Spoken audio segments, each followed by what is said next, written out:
Plus l'allure est rapide, plus le champ visuel du conducteur augmente, réponse A. Diminue, réponse B.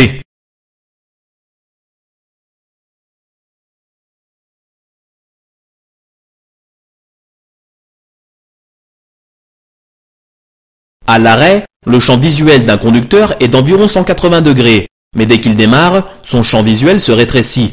À grande vitesse, il va se limiter à une vision centrale de la route. On parle d'effet tunnel. Ainsi, on estime que le champ visuel est d'environ 100 degrés à 40 km/h, 45 degrés à 100 km/h et plus que 30 degrés à 130 km/h. En atteignant cette allure, vous ne voyez plus du tout large. La concentration doit être d'autant plus forte. Réponse B. J'éteins mes feux immédiatement, réponse A. Je mets mes feux de position, réponse B. Je garde mes feux de croisement, réponse C.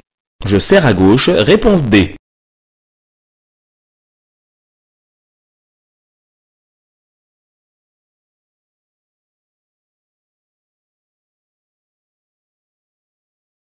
La nuit tombe, c'est le crépuscule, un moment délicat puisque les formes et les couleurs se distinguent moins bien, diminuant de ce fait la vision de façon significative.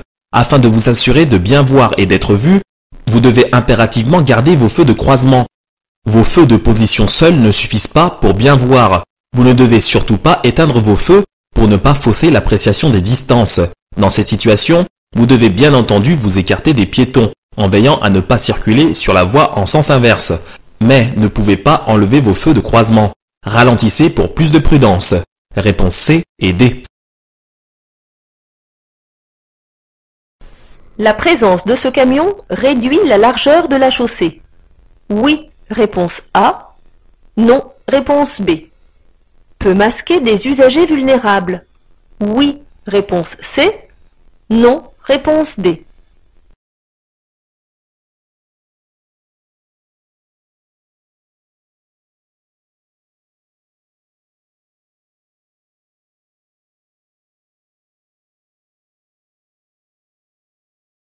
Vous circulez en agglomération par temps de pluie.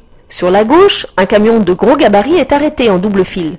Sa présence réduit de ce fait la largeur de la chaussée, puisque les véhicules arrivant en face vont devoir le dépasser pour pouvoir circuler.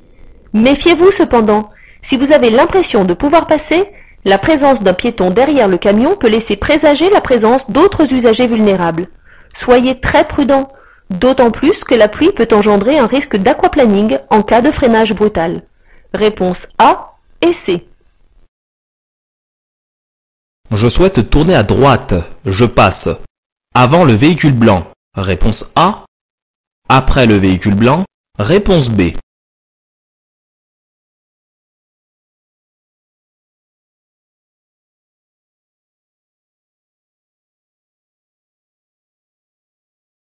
Vous arrivez tous les deux à hauteur d'un cédé le passage. Vous allez suivre la même direction. Après avoir vérifié qu'il n'y ait aucun véhicule ni à gauche ni à droite, vous pourrez l'un comme l'autre vous engager. Cependant, le véhicule blanc devant couper votre voie de circulation, c'est donc à vous de passer en premier. Réponse A. Je peux tourner à gauche à la prochaine intersection. Oui, réponse A. Non, réponse B. Je peux continuer tout droit. Oui, réponse C. Non, réponse D.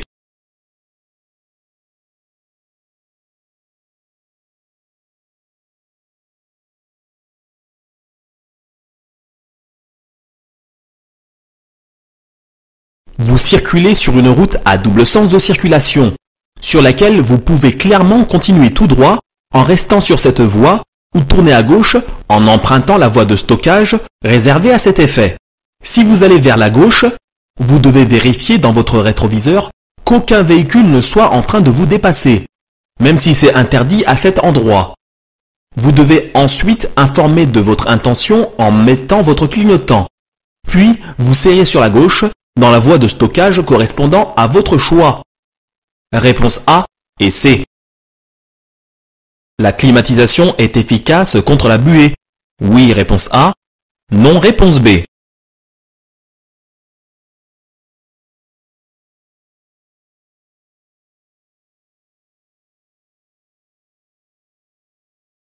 Lorsque vos vitres sont très embuées, vous devez trouver une solution adaptée pour retrouver une bonne visibilité. La climatisation associée à un air frais est alors très efficace, car elle produit un air sec qui agira très vite. Réponse A. Je roule à 130 km/h. Je suis bien placé. Oui, réponse A. Non, réponse B.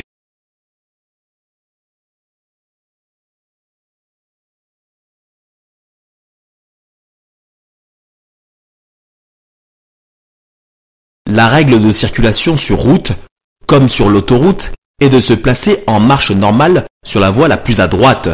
Même en circulant à la vitesse maximale autorisée, vous n'avez pas à vous positionner à gauche si la voie de droite est libre, car celle-ci est réservée au dépassement. Vous devez donc vous replacer sur la droite. Réponse B. Pour chercher une place de stationnement sur la droite. Je continue de rouler sur cette voie. Réponse A. Je me place sur la voie de droite. Réponse B. Je mets mon clignotant tout de suite. Réponse C. Je ralentis. Réponse D.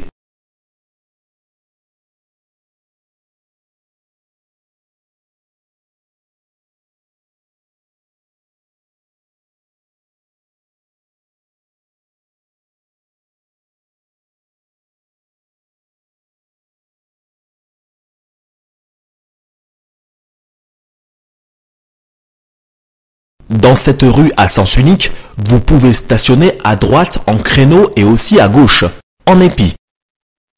Si vous souhaitez vous stationner sur la droite, vous devez immédiatement mettre votre clignotant pour prévenir l'usager qui vous suit et ralentir pour ne pas le surprendre.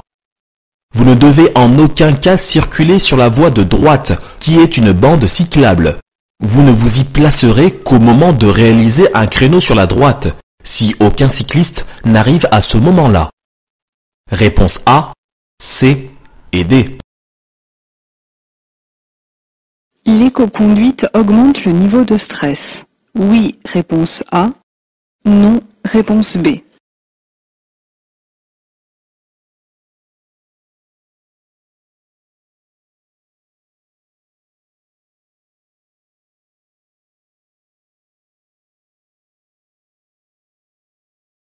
Pratiquer l'éco-conduite procure de nombreux avantages. La conduite, plus anticipative, donc plus souple et moins nerveuse, réduit considérablement la fatigue et également le stress du conducteur. Le risque d'accident est ainsi diminué. La pollution émise par le véhicule est moins importante, la consommation est réduite et le moteur s'use moins vite. On a donc tout à gagner avec ce type de conduite. Réponse B. Le véhicule blanc en panne va pouvoir recharger sa batterie. Oui, réponse A. Non, réponse B. Il doit relier les plots en parallèle. Oui, réponse C. Non, réponse D.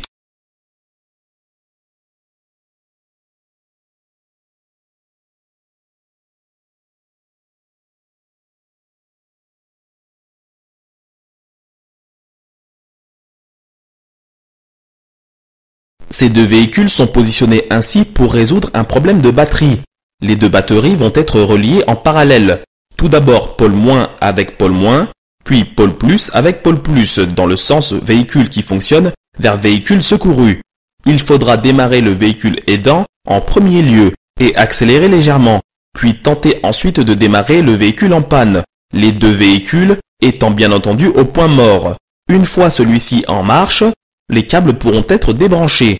La batterie du véhicule en panne va alors se recharger au fur et à mesure du fonctionnement. Si cette panne est récurrente, il faudra envisager de changer de batterie. Réponse A et C.